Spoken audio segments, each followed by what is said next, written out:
press. This is our first press statement for the year. And the heading, we want to start by telling you properly the heading. Nigerians in diaspora have weaponized malicious campaigns to ruin their nation, Nigeria. This is a full text of a press conference addressed by me of the Coalition for Nigerian Movement. My name is Patriot Sabo Ode, Nigeria, by our compatriots in the diaspora with questionable characters. CNM is frowning and condemning these subversive campaigns which are crafted to tarnish the image of leaders and ultimately activate insecurities, hunger, and economic crisis to cause general anarchy, breakdown of public law and order, as well as total ruination of the country.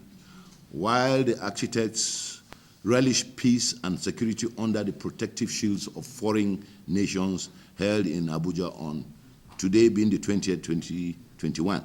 Ladies and gentlemen of the pen, the Coalition for Nigeria Movement is wishing you a prosperous and happy new year as we welcome you most warmly to this press conference.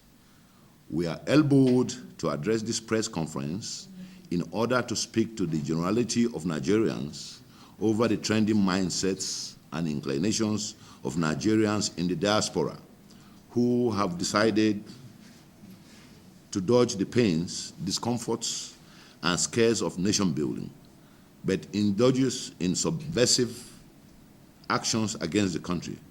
While this clan of Nigerians have decided to hold themselves in foreign lands, they deliberately instigate problems of frightening dimensions on insecurities, but escape to safer abodes of other nations with their family when the conflagration they ignite goes wild aflame. The troubleshooters abandon the rest of us to our fate after making us susceptible to the problems they generate by their actions and utterances.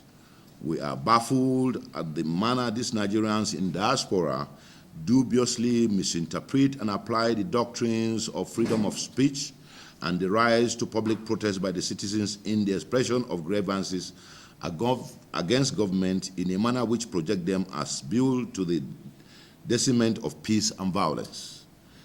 This tendency has become too pronounced under the administration of President Muhammad Buhari in the last 4 years. These diasporan Nigerians prod and sponsor our youths to protest under the pretext of democratic liberty, but hardly know the difference between peaceful and violent protests as exposed by democratic governments globally. Even when such protests become violent and bloody, mad by destructions, the Nigerians in diaspora use various weapons, especially social media platforms, to bolster the perpetrators of such evil against the people and the nation to continue in self-destruction. Whilst we are excited at recounting the goals of some of these recent ugly so-called democratic public protests in Nigeria, which did only become bloody but violated the basic doctrines of liberty under a civilian government, but it has become pertinent to use the incident for illustration and clarity. We are aware of the age-long aberrations and the nuisances inherent in members of the outlawed sect, the Islamic movement in Nigeria, IMN, or the Shiites in Nigeria led by Sheikh Ibrahim al-Zakizaki. The sect's devious members have repeatedly invaded Abuja with guns and other dangerous weapons under the guise of protesting what they believe in their narrowed senses are the unlawful incarceration of al-Zakizaki. The protests were organized at 2 or 3 separate instances, but quite sadly, the Shiites defied all sanity, turned violent, and brutally engaged security agents drafted to maintain public law and order. In one of the incidences, they crudely attacked and gruesomely murdered Nigerians, including a senior police officer. Let us again look at the violent dimension of NSAS protests of last year. It was executed with the same tenor of the IMNS protests or other such remonstration in Nigeria under the Buhari presidency. All of us can attest to the scary bloodbath, rape of women, cruel butcher of security agents by the protesters, the destruction of public and private properties, looting, acts of arson and vandalization which were committed. Nigerians were subjected to this level of barbaric violence and brutality in the pretext of democratic protest. This is not permissible anywhere and under any system of government in the world. Unfortunately, while the incensed madness lasted, Nigerians in the diaspora shamelessly rather emboldened and encouraged the crisis-perennials, agents of darkness and hoodlums. Strangely, Nigerians in diaspora were rather faulting the strict measures President Buhari adopted to halt the carnage and restore public peace. The Nigerians in foreign land lectured us on how undemocratic Mr. President acted by ordering the military to quell the insane violence. They branded President Buhari a civilian dictator and all manners of derogative subtleties. But we must realize that democracy is not practiced in Nigeria alone, or Nigeria's brand of democracy emanates from the skies.